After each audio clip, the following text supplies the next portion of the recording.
جیسا کہ میں نے بیان کیا تھا، جس وقت بعد شہادت امام حسین علیہ السلام اسیروں کا قافلہ شہر کوفہ و شام کے مختلف بازاروں سے ہوتا ہوا اس وقت کے حاکم یزید بن معاویہ کے دربار میں پہنچا، اور اس دربار میں موجود مختلف ادیان و مذاہب کے لوگوں کی موجودگی میں مختلف ممالک کے سفراء موجود تھے۔ اصحاب رسول میں سے ابو بردہ سلمہ موجود تھے۔ ایسے موقع پر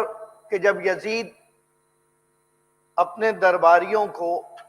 آنے والے افراد کا تعارف باغی کہہ کر کرا رہا تھا، اور اس موقع پر جب اس نے دیکھا ان اسیروں کے درمیان بھی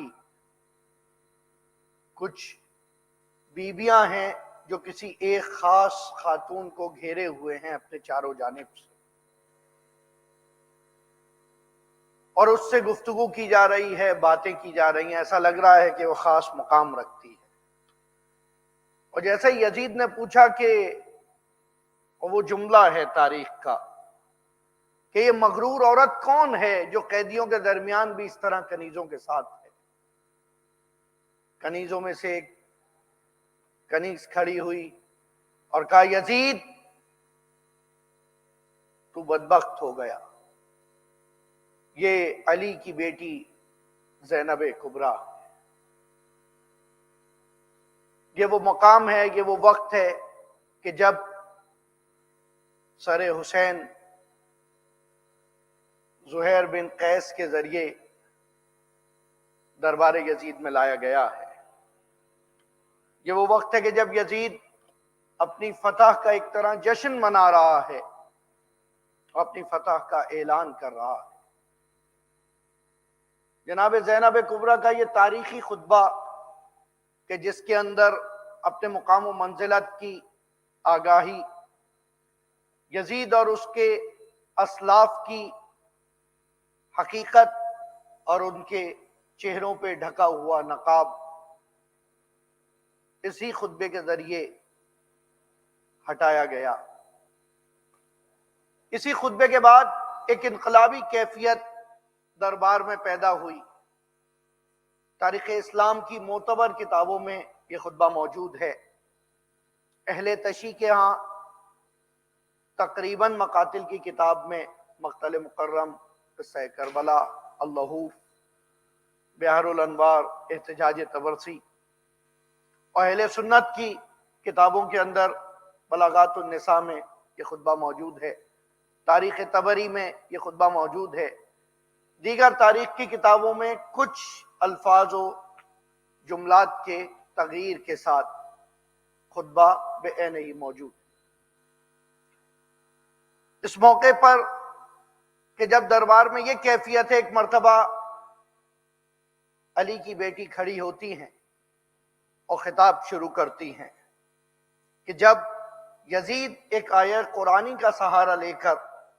یہ بات کرتا ہے کہ وَتُعِزُّ مَن تَشَاءُ وَتُذِلُّ مَن تَشَاءُ، کہ خدا نے جسے چاہا ملک عطا کر دیا اور جسے چاہا دے دیا، اور خدا جسے چاہے عزت دے اور جسے چاہے ذلت دے۔ محافظین قرآن ہونے کی وجہ سے اپنی ذمہ داری کو محسوس کرتے ہوئے یہاں شریکت الحسین کھڑی ہوتی ہیں